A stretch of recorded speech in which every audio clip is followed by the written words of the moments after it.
was your most memorable personal football accomplishment as you were going through your career? Absolutely. Playing quarterback for the Denver Broncos and proving that a black man could think through and lead. We also won games, and I had some big games. Had some big games as a quarterback, but basically proving the naysayers wrong about a black man at that position. Because all my life I always heard black skateboard. I mean, I played quarterback since I was in Pop Warner League, and at every level I played in basically white environment, white teammates from where I grew up, and so I've always been a black quarterback in their eyes. But to me, I was never a black quarterback. That's a position I wanted to play. But I've always, at every level, always heard that black man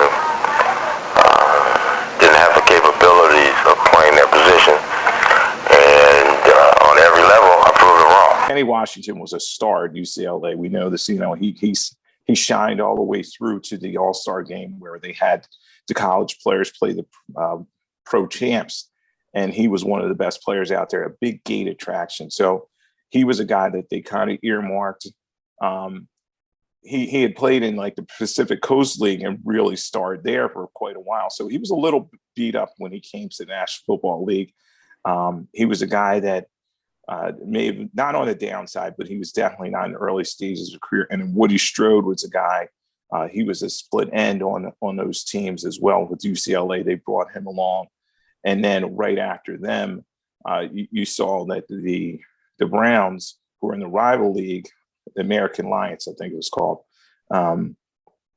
they signed Bill Willis, who was from Ohio State, and as well as Marion Motley, who had played at South Carolina State and a couple other stops. So, this was the opening of the floodgates. But I think a lot of it was driven by the Brooklyn Dodgers signing Jackie Robinson in baseball, and that kind of football was taking the lead of baseball and saying, okay, since they were able to do it and start integrating the game, why not start doing no football?